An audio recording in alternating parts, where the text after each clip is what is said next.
Today we're going to cover Lesson 2 in Unit 1. So Unit 1 is sequences and Lesson 2 is on growing dots. Sounds like we might be talking about another pattern today.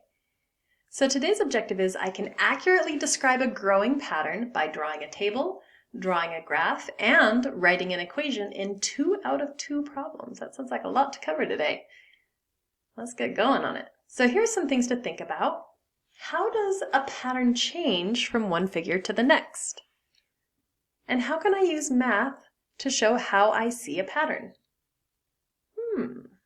Things to think about. Okay, so yep, this looks like a pattern.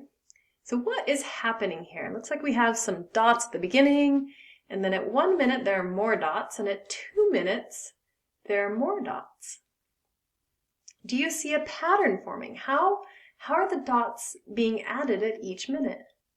Well, it looks kind of like they're making an X pattern, right? There's a X. So where would we expect the dots to show up at 3 minutes, at the next iteration? Let's draw what we think is going to happen at 3 minutes. Let's see. Bring up, maybe make a bigger pen, and let's do some fancy pen. Okay. So I think if this pattern continues, maybe we'll have a dot show up here, a dot show up here, a dot show up here, and a dot show up here. So this X is just going to get bigger and bigger. So how many dots are there at 100 minutes? Well, let's see, we haven't counted these yet. At the beginning there's 1. At 1 minute there's 1, 2, 3, 4, 5. At 2 minutes there's 1, 2, 3, 4, 5, 6, 7, 8, 9. At 3 minutes, there was 1, 2, 3, 4, 5, 6, 7, 8, 9, 10, 11, 12, 13. This is going to get really hard to count really fast. How many dots are there at 100 minutes? How would we do that? Well, in the last lesson, we talked about grouping. So maybe we can use grouping to make this easier. We totally can. How could we group these dots to make them easier to count? Now, as we mentioned before, there are many ways to group. There isn't only one correct way. You can look at patterns in all kinds of different ways. So let me make my pen a little bit smaller here. One of the ways you might look at is you might see sort of like petals of a flower. You might see there's a group here, and a group here, a group here, and a group here. And you might say, okay, it looks like there are 4 groups with 3 dots each. So we'd say 3 dots here, 3 dots here, 3 dots here, and 3 dots here. In which case, we need to remember there's 1 in the middle. We'd have 4 groups times 3 dots in each group, plus the 1 in the middle. There's that expression we were talking about yesterday, 4 times 3 plus 1.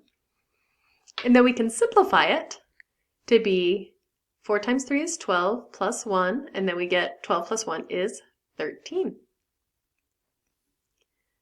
Okay, well, are there any other ways of seeing this? Let me grab my little lasso here, see if we can delete all this stuff. Are there any other ways of grouping these that make sense, or that maybe you thought of? I'm going to choose a different pen. That one was kind of hard to see. Let's do like blue today. Oops.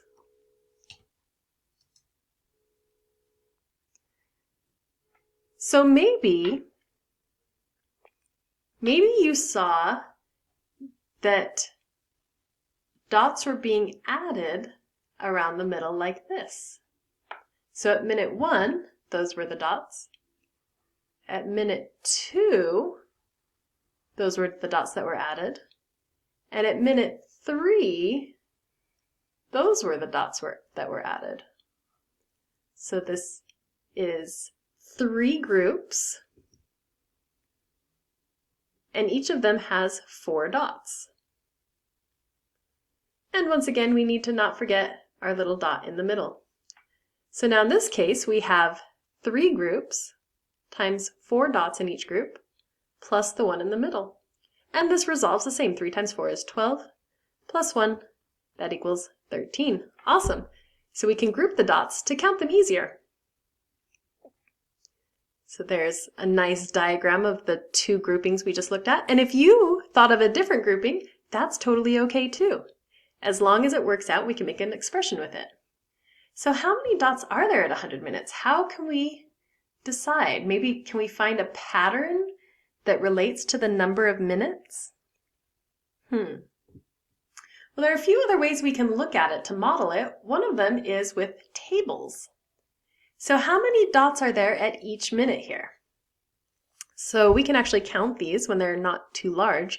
At 0 minutes, we have 1 dot. At 1 minute, we've added 4 more, so it's 1, 2, 3, 4, 5.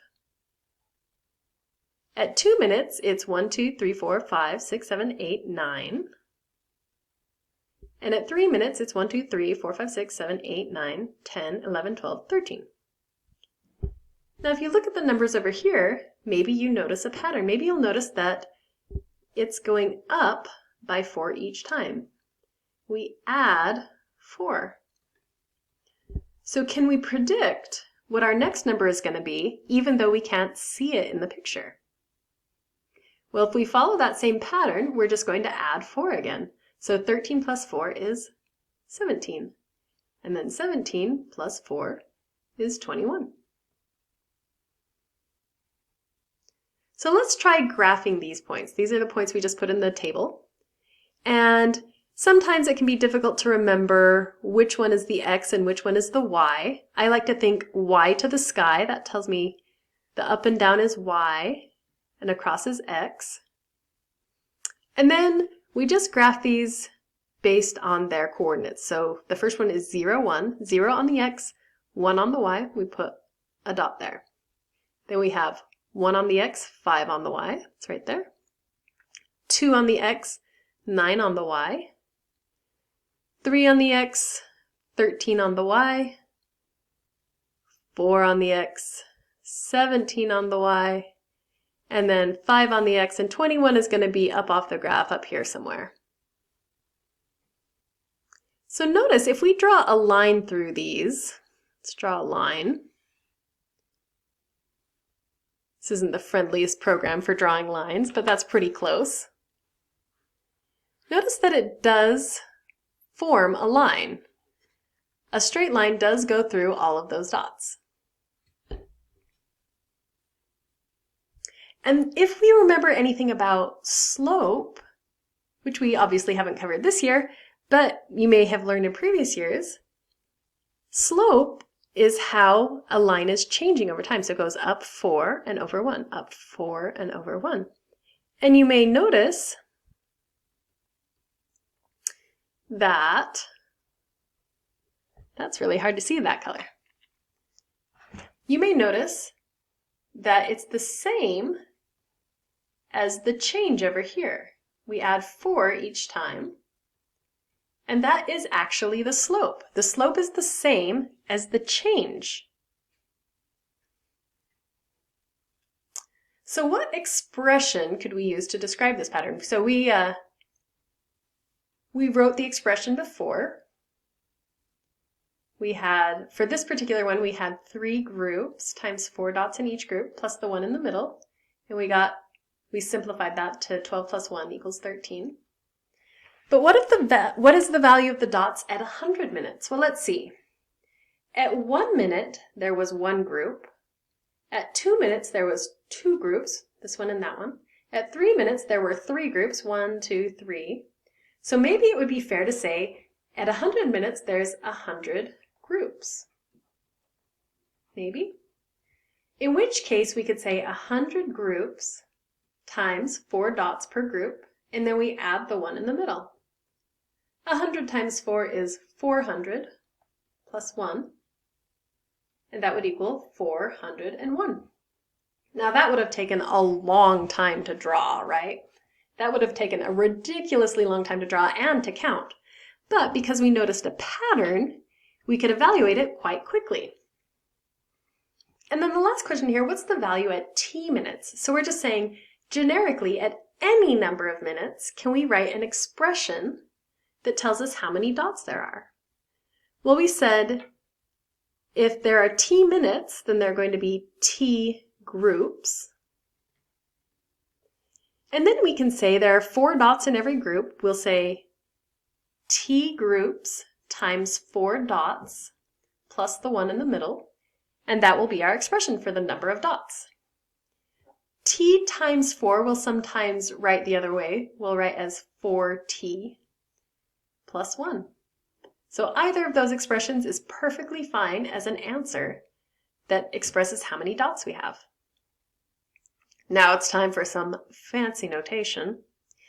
If we wrote our expression as an equation, it would be, well, an equation just has an equal sign, right? So we had 4t plus 1. Now we're going to write an equal sign. And we could put any other variable on the other side of this. Often you'll see x and y, right? You'll see 4x instead of t, and then x and y, and we talk about those as graph points. But I'm going to introduce you to what might be some new notation here.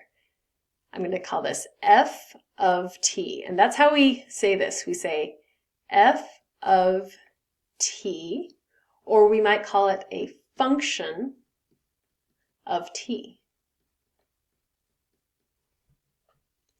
And what we mean by f of t, it's really pretty simple. We actually just mean y.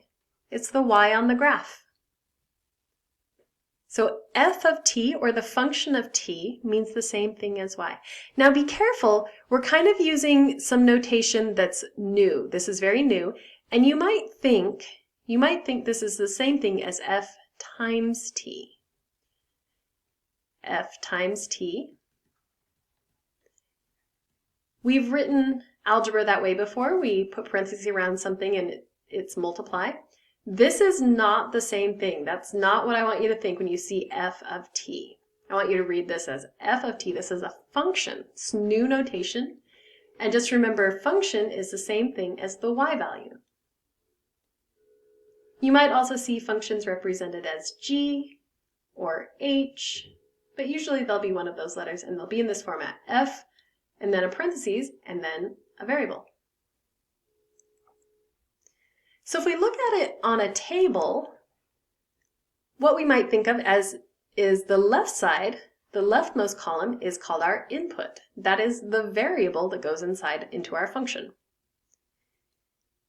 So in this case, we've called it t, like time. And on the right side, this is the output.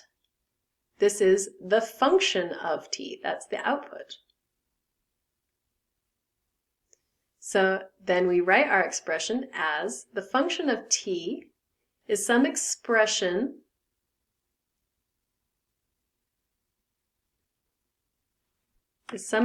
in terms of t, 4t plus 1.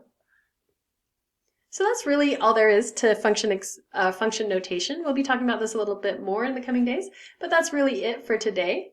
And that is today's objective.